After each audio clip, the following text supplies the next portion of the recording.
Hey guys, if Adobe Photoshop is not opening or starting on your computer, then keep watching, as in this video I'm going to provide you with some quick and easy troubleshooting steps you can apply to fix this issue. Now the very first thing we need to do is head over to our Start menu and you're going to search for Adobe Photoshop. Then right click on Adobe Photoshop and come into Open File location, and inside of here we need to right click again on Photoshop, inside of Properties, and then head over to the Compatibility tab, and inside of here you need to ensure that Disable Full Screen Optimizations and also run this program as administrator are both ticked. And you can press apply and OK to save your changes. Then we can close out of this window, and next thing we're going to do is head back over to our Start menu and this time search for Windows Defender. Then tap on Windows Defender Firewall, and from the left here come into Allow an Apple feature through Windows Defender Firewall. Click on Change Settings at the top, and we need to ensure that Adobe Photoshop is added into this list here. If you already have Photoshop in this list, then fantastic, just make sure both private and public are ticked. If you can't see Photoshop in this list like I can't, then what you need to do is come over to Allow Another App at the bottom here, inside of Browse, and then we need to locate Adobe Photoshop, which is usually saved inside of the C drive, inside of Program Files, inside of Adobe Photoshop 2024, and then scroll all the way down,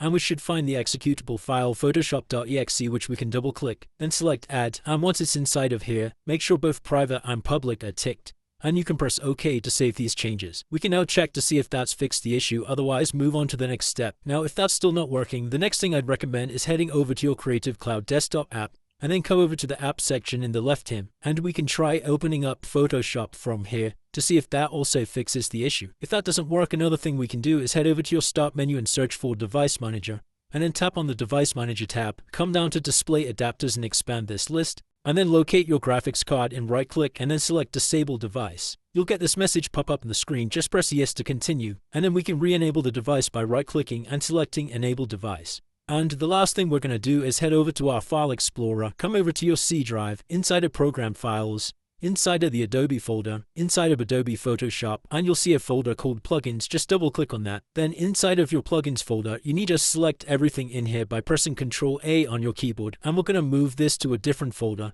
I've got a folder already created on my desktop called Backup, so I'm going to move everything to there. And if you get this message pop up, just press Continue. And once you've moved all of your plugins outside of this folder, I'd recommend restarting the application to see if that's fixed the issue. Now obviously this removes all of your plugins, so you'll need to come into the folder that you created and move the plugins back inside of here one by one to try and eliminate which one was causing the issue. And that's it guys. Hopefully by following all of these steps, that's now fixed any issues you'll get in with Adobe Photoshop Not Opening. If this video did help you, then please drop a like and subscribe. Until next time.